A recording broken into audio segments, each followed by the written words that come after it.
ভেনেজুয়েলায় যুক্তরাষ্ট্রের সামরিক হস্তক্ষেপের পর গ্রিনল্যান্ডের ভবিষ্যৎ নিয়ে উদ্বেগের বিষয়টি আবারও মাথাচাড়া দিয়ে উঠেছে। মাদুরো ও তার স্ত্রীকে অপহরণের একদিন পরই ট্রাম্প প্রশাসনের একাধিক জ্যেষ্ঠ কর্মকর্তা গ্রিনল্যান্ড যুক্তরাষ্ট্রের অংশ হওয়া উচিত বলে মন্তব্য করেন। আর ২০১৯ সাল থেকেই গ্রিনল্যান্ড দখলের হুমকি দিয়ে আসছেন মার্কিন প্রেসিডেন্ট ডোনাল্ড ট্রাম্প।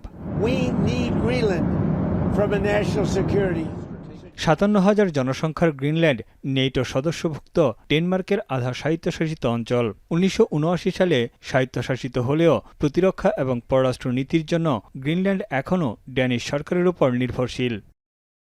এক যৌথ বিবৃতিতে ইউরোপীয় নেতারা ডেনমার্ক ও গ্রিনল্যান্ডের প্রতি সমর্থন জানিয়েছেন, যেখানে বলা হয়েছে আর্কটিক দ্বীপটি নিয়ে সিদ্ধান্ত নেওয়ার দায়িত্ব কেবল ডেনমার্ক ও গ্রিনল্যান্ডেরই। এই অঞ্চলের নিরাপত্তা যুক্তরাষ্ট্রসহ নেটো মিত্রদের সঙ্গে সম্মিলিতভাবে নিশ্চিত করতে হবে বলে বিবৃতি দিয়েছে France, Germany, Italy, Poland, Spain, Britain ও ডেনমার্ক। ইউরোপীয় নেতাদের বিবৃতি জারির কয়েক ঘণ্টা পরই গ্রিনল্যান্ড নিয়ে আলোচনায় বসেন মার্কিন প্রেসিডেন্ট। হোয়াইট হাউস জানিয়েছে, ভূমিটির দখল নিয়ে ট্রাম্প তার কর্মকর্তাদের সঙ্গে আলোচনা চালিয়ে যাচ্ছেন।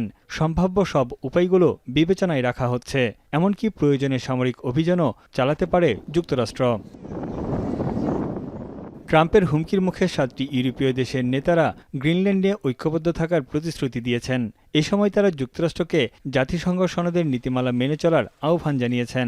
যুক্তরাষ্ট্রকে উন্মুক্ত আলোচনার জন্য স্বাগত জানিয়েছেন গ্রিনল্যান্ডের প্রধানমন্ত্রী জেন্স ফ্রেডরিক নিলসন।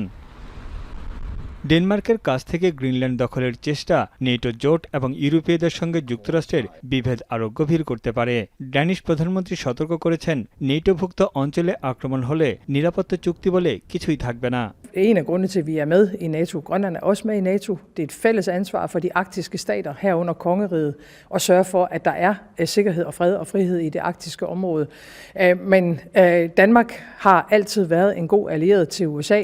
গ্রিনল্যান্ড দখলে ট্রাম্পের এই উচ্চাকাঙ্ক্ষার বিষয়টি গুরুত্বের সাথে বিবেচনা করে যথাযথ ব্যবস্থা নেওয়ার দাবি জানিয়েছে গ্রিনল্যান্ডবাসী। ট্রাম্পের আক্রমণের শঙ্কায় আছে তারা। Nu har vi hørt på det et års tid, så den første tanke det er jo, at det er, nu siger han tingene igen.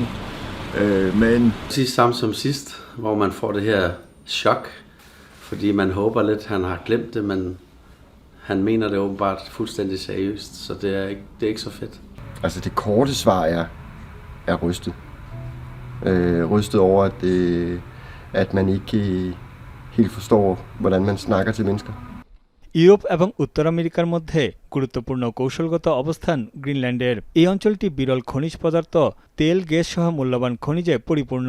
সম্প্রতি বরফ গলে নতুন বাণিজ্যিক রুটের সম্ভাবনা বাড়ায় দ্বীপটি ঘিরে আগ্রহ বাড়ছে রাশিয়া ও চীনের। তানভীর জনি, এখন বিশ্ব।